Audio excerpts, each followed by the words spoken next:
The member for Fredericton South and the Leader of his party. Thank you, Mr. Speaker. And thanks to the Minister for his statement today. The question, of course, that immediately comes to mind, Mr. Speaker, is what will these Made in New Brunswick regulations actually achieve?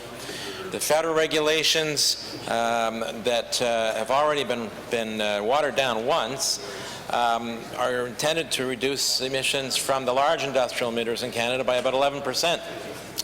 The Minister makes no mention of what percentage reduction these are intended, these Made in New Brunswick regulations or legislation are intended to achieve here in New Brunswick. We only have really two big, large emitters, and they're the refinery and the coal-fired power plant.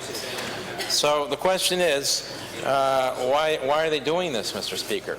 We've got federal legislation, federal regulations. Is it to meet the Made in New Brunswick targets, Mr. Speaker, for 2030 and 2050, which are in our Climate Change Act? I don't think so, because the Premier himself keeps talking about Canada's targets, not our targets.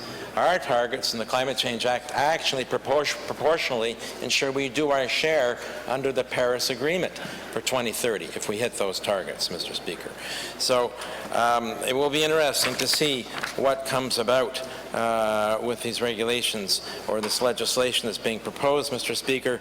But with respect to the Climate Change Action Plan the Minister keeps talking about, I just want to clear up one thing. That strategy was not designed by all parties in the House. That strategy they've endorsed was designed by the former Liberal government, and they rejected a considerable number of the recommendations that all parties made in the Select Committee report to this Legislative Assembly. Thank you, Mr. Speaker.